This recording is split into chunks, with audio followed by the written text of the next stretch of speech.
이 시간 하나님은 모든 사람의 영적인 아버지인가? 라는 말씀을 함께 나누겠습니다. 성경은 하나님에 대한 속성과 성품에 대해서 여러 많은 부분들을 언급하고 있지만 무엇보다 아버지라는 표현으로 자주 언급되고 있습니다. 성경은 하나님께서 만물의 아버지라고 말합니다. 에베소서 4장 6절 말씀에 한 하나님이 계시니 모든 것의 아버지시라.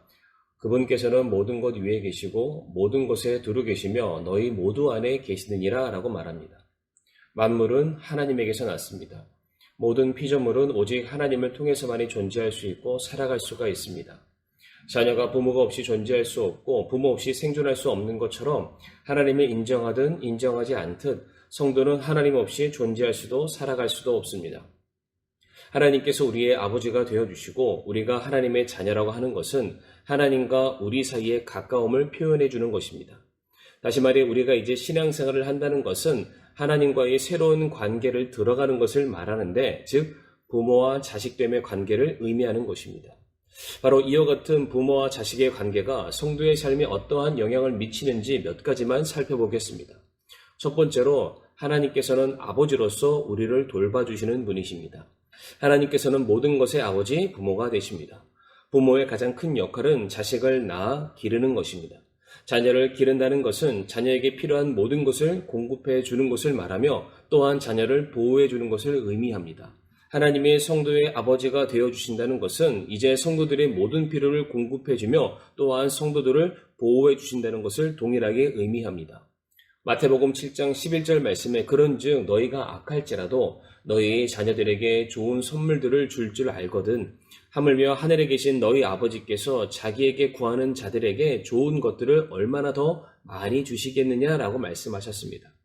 땅에 있는 육신의 부모들도 자녀들을 먹이고 그들의 필요를 공급하는데 조금도 아까워하지 않습니다. 오히려 자신이 일해서 그 필요를 채워줄 수 있다는 사실에 더 큰 만족과 기쁨을 느끼게 됩니다. 이와 같은 점에서 하나님께서는 자녀된 성도들에게 더 좋은 것을 주시는 분이시며 그것을 채워주시기 위해서 지금도 일하고 계시고 이제 그 자녀들을 눈동자와 같이 돌보고 지키시는 분이 바로 우리의 아버지 하나님이 되십니다. 둘째로 하나님은 아버지로서 우리의 죄를 용서해 주시는 분이십니다. 부모는 자녀의 연약함을 누구보다 더 잘 알고 있습니다. 그래서 부모는 자녀의 연약함을 이해하고 그들의 실수를 용납해 줍니다. 특별히 부모는 약한 자녀들에게 더욱더 마음을 많이 쏟게 되어 있습니다. 그러한 차원에서 하나님 아버지는 우리들의 연약함을 누구보다 더 잘 알고 계십니다. 왜냐하면 우리를 창조하시고 우리를 낳으신 분이시기 때문입니다. 그래서 우리가 잘못을 범하고 그래서 우리가 회개할 때마다 우리의 연약함을 아시기에 우리를 채울하지 아니하시고 그때마다 용서해 주십니다. 시편 103편 13절에서 14절 말씀에 아버지가 자기 자식들을 불쌍히 여기는 것 같이 주께서 자신을 두려워하는 자들을 불쌍히 여기시나니 그분께서는 우리의 구조를 아시며 우리가 먼지임을 기억하시는도다 라고 말씀하셨습니다. 성도들이 하나님을 향하여서 아버지라고 부르는 순간 우리는 이미 아들로서 인정을 받았음을 전제하고 있기 때문에 성도는 언제든지 주저하지 아니하고 하나님께 나아가 그들의 죄를 용서받을 수 있는 특권을 받게 되었습니다. 세 번째로 하나님은 아버지로서 또한 긍휼이 많으신 분이십니다. 고린도후서 1장 3절 말씀에 하나님을 찬송하리로다. 그분은 곧 우리 주 예수 그리스도의 아버지시요 긍휼의 아버지시며 모든 위로의 하나님이시다 라고 말하고 있습니다. 그러나 하나님께서는 아버지이실 뿐만 아니라 또한 긍휼의 아버지시다 라고 말하고 있습니다. 긍휼의 아버지로부터는 긍휼이 나올 수밖에 없고 그 긍휼을 바라는 모든 대상들을 향해서 긍휼을 베풀지 않을 수가 없는 것입니다. 하나님의 긍휼은 육신의 부모와 비교할 바가 될 수가 없습니다. 육신의 부모는 위기의 상황이나 어려움이 닥치게 되면은 긍휼을 베풀기를 중단하기도 하고 때때로는 자녀들을 버리고 단념하기도 합니다. 그러나 하늘에 계신 그 긍휼의 아버지께서는 그러한 법이 없습니다. 이사야 49장 15절 말씀에 여인이 자기의 젖먹는 자식을 잊을 수 있겠으며 자기 태에서 난 아들을 불쌍히 여기지 않을 수 있겠느냐? 참으로 그들은 혹시 잊을지라도 나는 너를 잊지 아니하리라 라고 말씀하셨습니다. 하나님께서는 아버지라는 호칭을 불리기를 원하고 계시며 그로 말미암아 우리와 더욱더 인격적이고 친밀한 교제를 나누기를 지금도 원하고 계십니다. 그러나 누구나 다 하나님을 아버지라 부를 수 있는 것은 아닙니다. 자신의 죄인됨을 회개하고 예수 그리스도를 영접하고 거듭남으로 말미암아 양자 되신 영이신 성령님께서 내주하는 그 사람만이 이제 하나님을 아버지라 부를 수 있는 그 마음과 자격이 생기게 되는 것입니다.